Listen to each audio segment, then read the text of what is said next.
नमस्कार मैत्रिणींनो, सर्वांना श्री स्वामी समर्थ.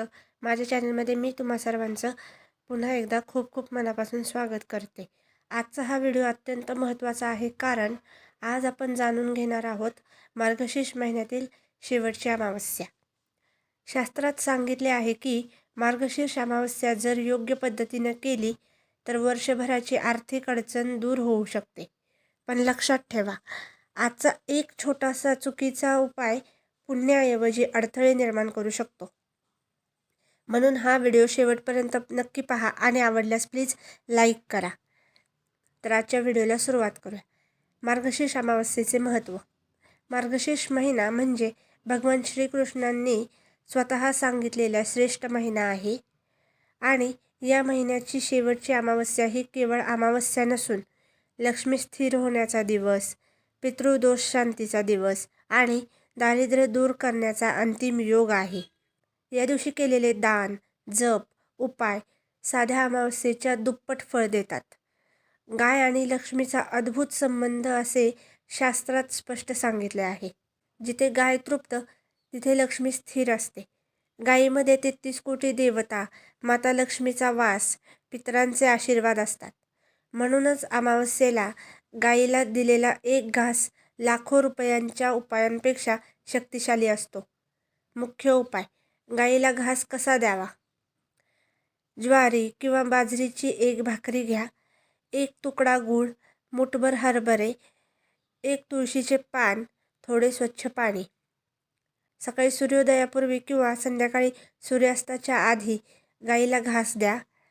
भाकरीवर गूळ ठेवा, त्यावर हरभरे ठेवा. तुळशीचे पान हातात घ्या आणि मनात म्हणा, माता गौ, माझ्या घरातील दरिद्रता नष्ट कर आणि लक्ष्मीला कायम स्थिर कर. उजव्या हाताने गायीला घास द्या. गायीच्या कपाळाला नम्रपणे स्पर्श करा. घास दिल्यावर मागे वळून पाहू नका. हा फार गुप्त नियम आहे. गुप्त उपाय. गायीला घास दिल्यानंतर 7 पावले मागे जा.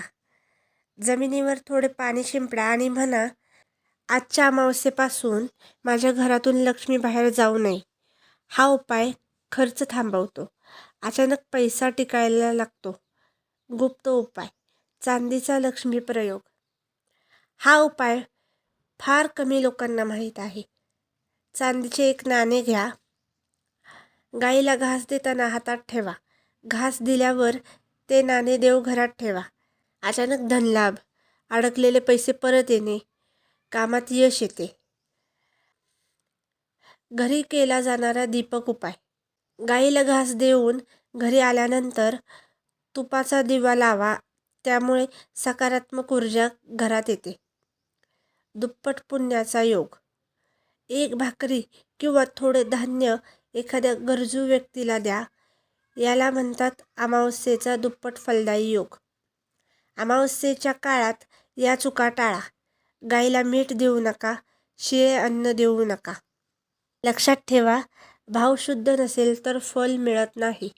मैत्रिणींनो, ही मार्गशीर्ष महिन्याची शेवटची अमावस्या पुन्हा वर्षभर येणार नाही. आज केलेला हा छोटासा उपाय तुमचे संपूर्ण वर्ष बदलू शकतो. व्हिडिओ आवडल्यास लाईक करा, शेअर करा आणि चॅनलला प्लीज सबस्क्राईब करा.